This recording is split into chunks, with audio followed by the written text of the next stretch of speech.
Hello everyone, आप लोग का हमारे यूट्यूब चैनल में फिर से स्वागत है। तो जैसा कि हम लोग क्लास 9 का सोशल का पूरे एनसीईआरटी का जो न्यू पैटर्न है उसी पे हम लोग पढ़ाई कर रहे थे, तो आज हम लोग एक नए टॉपिक की ओर बढ़ते हैं। ठीक, तो इस टॉपिक का नाम क्या है? Theory of plate tectonic. क्या नाम है? थ्योरी ऑफ प्लेट टेक्टोनिक इस टॉपिक का नाम है। तो इस टॉपिक में हम समझेंगे क्या कि देखिए, एक वैगनर नाम के व्यक्ति थे। वैगनर नाम के व्यक्ति थे जो 1912 में एक थ्योरी दिए थे, और उसी थ्योरी का नाम क्या? Theory of plate tectonic. तो इन्होंने क्या बताया इस थ्योरी में? आखिर कुछ तो बताया होगा, तभी तो इसका नाम थ्योरी ऑफ प्लेट टेक्टोनिक पड़ा। क्यों पड़ा है जो देखिए, तो ये क्या बोलते हैं, आज से लगभग 300 मिलियन अगो, मतलब 300 मिलियन ईयर अगो, आज से टाइम से पहले ना कोई कंटिनेंट था। मतलब अभी के टाइम में 7 कंटिनेंट है ना, तो उस समय 7 कंटिनेंट नहीं थे, मात्र एक ही कंटिनेंट था। और उस समय 5 ओशियन नहीं थे, मात्र एक ही ओशियन था। तो क्या था भाई, उस समय एक कंटिनेंट का नाम था, जिस कंटिनेंट को बोला जाता है पेंजिया। क्या बोला जाता है? पेंजिया। और एकमात्र ओशियन था जिसका नाम था पैंथेलासा। क्या नाम था? पैंथेलासा। तो एक कंटिनेंट था पेंजिया और एक का नाम था पैंथेलासा। तो होता क्या है यूं, आप लोग समझिएगा, इस थ्योरी में क्या बोलते हैं वैगनर। देखिए, हम लोग जानते हैं कि एस्थेनोस्फीयर के ऊपर लिथोस्फीयर क्या कर रहा है? ग्लाइड कर रहा है, यानी तैर रहा है ना।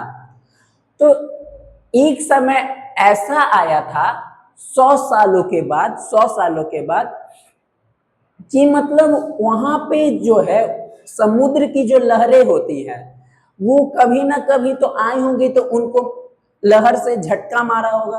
तो जिसके कारण क्या हुआ होगा कि वो लोग आपस अपने जगह से क्या हुए होंगे, भटके होंगे, झटके होंगे, है ना। मतलब एक जगह से दूसरे जगह रिमूव हुए होंगे, जिसके कारण क्या होता है कि जब जैसे ही वो लहरें चलती हैं, जैसे ही वो एक आपस में झटके मारते हैं, तो एक दूसरे से रिमूव करते हैं, और यही जो है आगे चल के जो है दो लैंड में बट जाता है।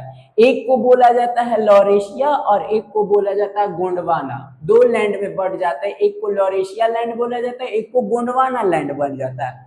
और ये जो पैंथेलासा होता है, ये फिर आगे चल के यही जो है तेथिस सी बन जाता है। क्या बन जाता है? तेथिस सी बन जाता है। तो हम बताएं कि जब ग्लाइड करता है तो जरूरी थोड़ी है कि एक ही बार समुद्र की लहर आए होंगे और एक ही बार हुआ होगा। इसी तरह हो सकता है कि बार बार ये घटना घटी होगी, है ना।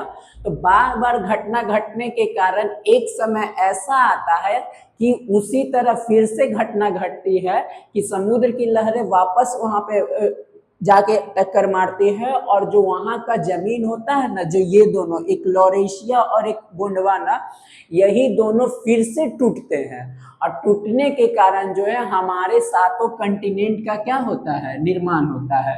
यही लॉरेशिया और गोंडवाना लैंड ही आगे चल के टूटते हैं, और इन्हीं के कारण जो है हमारा सातों कंटिनेंट का निर्माण होता है। ठीक, तो ये हम लोग यहाँ पे समझे। तब आप लोग कहिएगा क्या वो जो वैगनर थे वो भगवान थे जो जान रहे थे कि हाँ भाई कैसे, मतलब ऐसे कैसे हो सकता है भाई? वो थोड़ी ना देखा होगा टूटते हुए, वो थोड़ी ना कुछ किया होगा। तो कुछ तो बात होगा, तब ना वैगनर बताया कि हाँ ऐसे ऐसे हुआ, तो मतलब हम लोग का जो है सातों कंटिनेंट का क्या हुआ? निर्माण हुआ। तो कैसे ये साबित किए? तो देखिए, वैगनर को थ्योरी को ना एक नाम और दिया जाता है जिसको बोला जाता है क्या? Theory of Continental drift. इसका दूसरा नाम है, यानी वैगनर के थ्योरी को थ्योरी ऑफ कंटिनेंटल ड्रिफ्ट के भी नाम से जाना जाता है। ठीक, तो देखिए, तो हम अभी जैसा कि बता दिए कि वैगनर, कैसे वैगनर को पता चला कि हाँ भाई ऐसा ऐसा घटना घटा होगा, कैसे? आखिर कुछ तो बात होगा। तो वैगनर कहते हैं, जब इनसे लोगों ने पूछा कि क्या तुम कैसे बता सकते हो कि ऐसा ऐसा हुआ था, तो इन्होंने बोला कि मेरे पास कुछ सबूत हैं जिसके तौर पे हम बता सकते हैं कि ऐसा घटना पहले हुआ है। तो क्या वो बताते हैं? वो बताते हैं क्या कि मैचिंग कॉस्ट लाइन्स। इसका मतलब सबसे पहला यह बात बोलते हैं, मैचिंग कॉस्ट लाइन। अब देखिए मैचिंग कॉस्ट लाइन क्या होता है जो समझिएगा। ये बोलते हैं यहाँ पे देखिए हम दो एग्जाम्पल लिए हैं, एक साउथ अमेरिका का और एक अफ्रीका का, ठीक। तो इसी से समझाए वो, जैसे पहले के टाइम में हम लोग पजल खेलते थे, वो कार्टून वाला जो पजल नहीं होता था, मतलब लगा देते थे, फिक्स करने वाला रहता था, इसका टुकड़ा इसमें रहता था, इसका टुकड़ा ऐसे रहता, तो हम लोग उसमें क्या करते थे, सेट करते थे। उसी तरह वैगनर ये बताएं कि जब ये टूटा है तो साउथ अमेरिका का जिस तरह से पार्ट है ऐसे करके देखिए बना हुआ है, ऐसे करके यहाँ पे, और वही अफ्रीका का जो पार्ट है ऐसे करके बना हुआ है, ऐसे। तो ये भी पजल की तरह है, जब लग रहा है कि ये दोनों आपस में पहले जुड़े होंगे, है ना। ये देखिए यहाँ से ऐसे इसका भी डिजाइन है और यहाँ से इसका शेप उसी तरह है, तो ऐसा लग रहा है कि दोनों एक दूसरे से पहले क्या होंगे, जुड़े होंगे, तो जो बाद में क्या हुए हैं, टूटे हैं।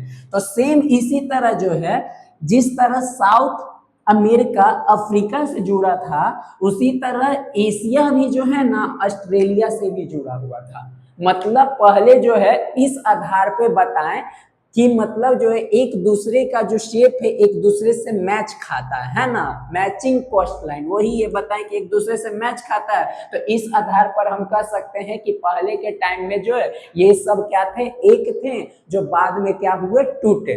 तो बोला कि ठीक है भाई, ये तो सही है, वैगनर का बात मान लिया कि चलो ये बात हो गया, और बात बताओ कि क्या क्या हुआ। तो एक बात और ये बताते हैं, ये बोलते हैं सिमिलरिटी ऑफ रॉक। इसका मतलब क्या भाई, ये बताएं वैगनर कि जो रॉक हम लोग साउथ अमेरिका में देख रहे हैं वही रॉक जो है अफ्रीका में भी पाया जा रहा है, जो रॉक यहाँ पे पाया जा रहा है वही रॉक अफ्रीका में भी पाया जा रहा है, जो रॉक एशिया में पाया जा रहा है वही रॉक ऑस्ट्रेलिया में भी पाया जा रहा है। यानी इससे क्या पता चलता है कि आपस में पहले वो लोग एक हुए होंगे, तो जब टूटा होगा तो रॉक भी क्या हुआ होगा, टूटा होगा, तो कुछ हिस्सा उसके पास चला गया, कुछ हिस्सा इसके पास चला गया। तो इसके आधार पर भी वैगनर बोले कि इससे भी हम लोग कह सकते हैं कि पहले सारे लैंड एक थे, जो बाद में अलग अलग क्या हुए थे, टूटे थे, ठीक।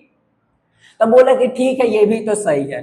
तीसरा क्या बात इन्होंने बताया, ये फॉसिल एविडेंस दिए। फॉसिल एविडेंस कहने का मतलब देखिए, एक आसान एग्जांपल से हम आपको समझाते हैं। मान लीजिए कि एक बड़ा सा चट्टान है, कोई बड़ा सा चट्टान है, उस पे कोई छिपकली या फिर कोई जानवर आराम से मस्त क्या कर रहा है, सो रहा है ना। तो क्या होता है कि मतलब ऊपर से मान लीजिए कोई चट्टान आकर के इस पे गिरा गिरा, तो गिरने के कारण क्या होता है, ये चपटा हो जाता है। मतलब जैसे मान लीजिए ये है, इस पे हम लोग क्या किए, आकर के कुछ रखे, तो रखने के कारण बताइए ये तो दब गया, यहाँ पे जो पहले से जो जानवर था वो क्या हो गया, दब गया, और यही हजारों साल, लाखों साल, करोड़ों साल ऐसा ही दबा रहा। कोई आदमी आया, इसको उठाता है, इसको क्या करता है, उठाता है। तो जैसे ही उठाता है तो बताइए आप लोग कि देखिएगा कि कुछ प्रिंट इसमें और कुछ प्रिंट इसमें छपा रहता है। हो सकता है ऐसा कि नहीं, कि आधा चीज इसमें छप जाता है और आधा चीज इसमें छपा जाता है, क्योंकि वो इतना दिन दबा रहा, इतना दिन दबा रहा कि जब उसको निकाला गया तो देखा गया आधा इस पे छपा हुआ है उसका चीज, आधा इस पे छपा हुआ है। तो सेम इससे बात क्या प्रूव कर दिया वैगनर, कि जो चीज फॉसिल वाला चीज जो यहाँ मिला, फॉसिल का चीज वही अफ्रीका में भी मिला। इससे भी पता चला कि जो फॉसिल का चीज यहाँ था वही यहाँ भी मिला, जो एशिया में था वही ऑस्ट्रेलिया में भी मिला। तो इस तरह से तीन सिद्धांत के आधार पर वैगनर ये प्रूव किए कि नहीं भाई, पहले जो है एक ही कंटिनेंट था जिसका नाम पैंजिया था, जो बाद में क्या हुआ था, टूटा था। समुद्र की जब लहरें चली थी, चूंकि हम लोग का जानते हैं कि एस्थेनोस्फेयर के ऊपर लिथोस्फेयर है और ये ग्लाइड कर रहे हैं, तो लहर का चलने के कारण जब झटके लगे तो उसके कारण ये क्या हुए थे, आपस में भागे थे, और झटका इतना तेज था एक टाइम कि ये टूट गए थे। और टूटने के कारण दो कंटिनेंट में बटे थे, चाहे दो लैंड भी बोल सकते हैं, जिसका नाम लॉरेशिया था और गोंडवाना था। फिर इस तरह हो सकता है एक बार नहीं बहुत बार लहरें चली होंगी, जिसके कारण क्या हुआ, और ये टूटे, और टूटने के कारण जो है 7 कंटिनेंट का क्या हुआ था, निर्माण हुआ था। तो ये तीनों के आधार पर जो है वैगनर क्या बता दिए कि पहले जो थे एक ही कंटिनेंट थे, बाद में 7 कंटिनेंट बने। यहाँ पे एक पॉइंट लिखा हुआ है कि he could not explain how और व्हाई कंटिनेंट्स एक्चुअली मूव। देखिए वैगनर का एक बात क्या हुआ, सारा बात का तो ये जवाब दे दिया, तो सब लोग बोला ठीक है भाई ठीक है, तुम मान गए कि तुम है, लेकिन हमको एक बात ये बताओ, ये जो है प्लेट्स आखिर टूटा तो कैसे टूटा, मूव कैसे किया, एक जगह से दूसरे जगह कैसे किया, तुम बता पाया ये बात? तो ये वैगनर जो है यही बात जो है ना बता पाए, जिसके कारण जो है उनका थ्योरी को क्या कर दिया गया, फ्लॉप कर दिया गया। देखिए ये तीनों से बस ये बात बताए कि हाँ पहले जो है ऐसा ऐसा था, लेकिन ये पूरी तरह से ये नहीं वो बात बता पाए कि हाँ कैसे वो क्या किया था। यहाँ देखिए कैसे जो है कंटिनेंट जो है एक्चुअली मूव किया था, मतलब कैसे एक जगह से दूसरे जगह जा गया है ना। अभी यहाँ पे है साउथ अमेरिका कहाँ है, अफ्रीका कहाँ है, एशिया कहाँ, ऑस्ट्रेलिया कहाँ, तो ये कैसे एक जगह से दूसरे जगह मूव किया ये नहीं बता पाए, जिसके कारण जो है इनका जो थ्योरी है वो क्या हो गया था, फ्लॉप हो गया था। तो आई होप आप लोग को वीडियो अच्छा लगा होगा। अगर अच्छा लगा तो चैनल को सब्सक्राइब करिए, शेयर करिए, लाइक करिए, और इस तरह से ही हम आप लोग को आगे का वीडियो डालते रहेंगे ताकि आप लोग अच्छे से पढ़ते रहें। Thank you.